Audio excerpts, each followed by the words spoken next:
My name is Ryan, and welcome to the Day of Action for Education and Equity, subtitle Against Anti-Black Racism and the Privatization of Education.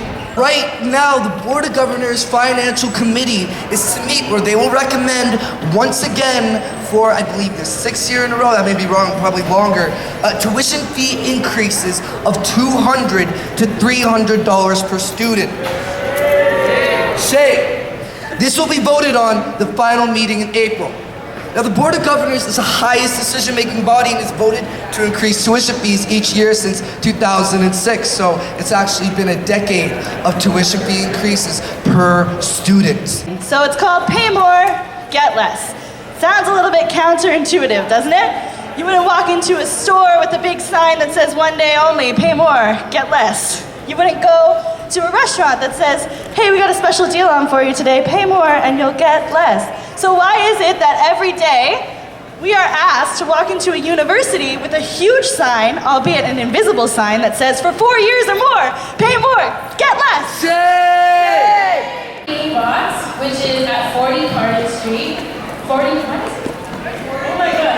Baker Street, thank you. So it's at 40 Baker Street. Doors open at 9 o'clock, but the performances start at 10:30 sharp. So it's physically accessible, it's all ages, and there will be drinks there for $4. We're asking $10 at the door or pay what you can. So nobody's going to get turned away for lack of funds. But the initial cover is $10. So we hope to see people out. I know I'm going to be there dancing and going wild. There's going to be dance halls, it's going to be hip hop, it's going to be soca, it's going to be Vogue, it's going to be trap. It's going to be lit. Every year our university has we pay an upfront payment, which is a registration fee. Obviously that goes to our tuition fees. So every year we have an increase to that with along lines the inflation rate. And we've had attempts before 2015 to freeze registration fees. So we've frozen them a couple of years, I think it was 2 years. And then the difference with 2015 is we didn't want to, we froze them with immediate effect. Like immediately after the decision was taken by council, which is your guys' board of governors, we decided that we're going to freeze those, we're going to immediately freeze them. You want to implement this? We say no, it's not implemented. So it was more of a proactive move that we took in 2015. The decision's made in, like Karabo had said, it's made in a council meeting.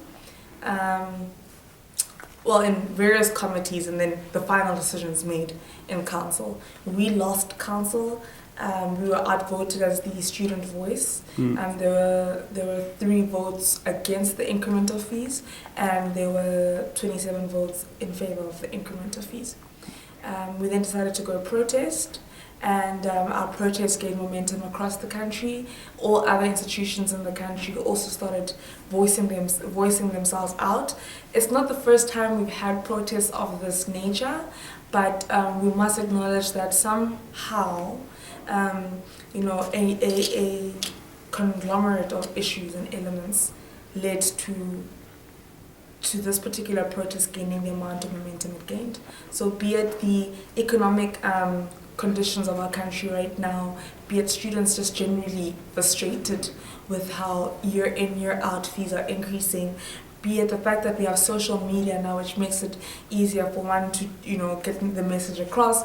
But those are all contributing factors to the momentum that was gained in our protests. Now, last year, we here at the Pay More, Get Less campaign were able to #bring down the BOG.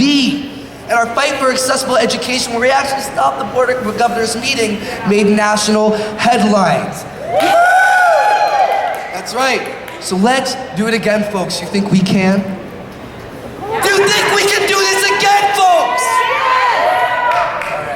Today, during the rally that the students had organized here at the University of Guelph, the representative from the workers' union, I don't know what the exact word is, spoke about the worker challenges and spoke about contracting out. We call that outsourcing. So the outsourcing of those services, cleaners, dining hall staff, and so forth. As we retire or leave this institution, we are not being replaced. The area on campus has increased by hundreds of thousands of square feet, and yet our bargaining unit has been eroded to less than half that number of what we once were. The work of vacant positions has been absorbed by the remaining workers. We are expected to pick up the slack. We have seen a rise in the number of precarious workers.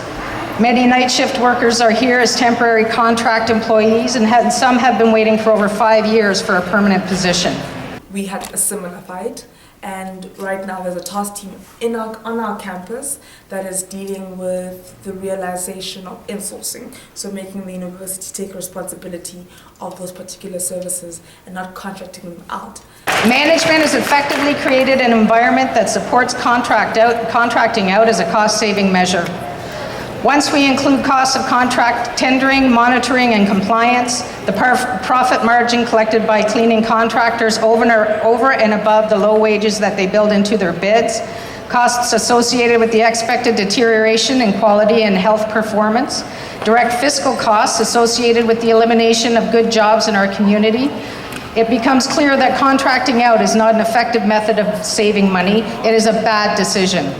I mean, all this is a problem because our universities are set to operate in a way that makes them more of businesses than an education institution. So that brings us back to saying that the government has a responsibility for us to get education, to get educated. So we with the government being able to give us the 10%, that made us realize that, okay, so actually there is money somewhere to make it possible. It's just a matter of prioritizing the course. The Board of Governors, if you don't know, is made up of people from banks, people from high up in the private sector, people who don't have our interests at heart at all. They don't care about us. Of course they're going to raise your tuition fees. They work for banks. They want you to take out more loans. Of course they're going to do that. Something that touched me from the rally outside was the international student struggle. A lot of students with accessibility needs are folks who attend school part-time, are folks who use distance education resources. And guess what? Those are the students who actually have to pay more. If you look at part-time studies, per course, we pay more in education fees than full-time students. That disproportionately affects students with accessibility needs. Likewise, distance ed fees. Who knows how much you have to pay extra to not be taught by a lecturer in person? $75 per course. For us, we also experience that a lot. Like, we have international students that are here, they come here and they find that they pay more than everyone else, but they benefit less than everyone else. So whether you are affected, whether you are international, whether you are part-time, which is occasional, or you are full-time, we need to sit down and say, guys, the fact that you can come to this institution and you can say, okay, I cannot participate in this and that because I paid so many dollars to come and get this education all the way from home, all the way from South Africa to Canada. So we must then look at, do you have to pay? Should you be paying so much? So if we can just get students to think the same, if we can just have one mindset and students understanding the importance of having free and quality education, because that's where we're going to start as different countries. Student space is rapidly disappearing and being replaced with office space. The bloating of management comes on the backs of students and workers. Okay, it's a big finish, so just hold on. So welcome to the University of Guelph, where more people watch less people do more work. I think the biggest issue when I'm just being here in Canada is raising awareness, like sustainable awareness, because also students are fickle. Students are fickle, and they're not populist, but like they go with the trend. When something's popular, they're in it. When it's not popular, they're not in it.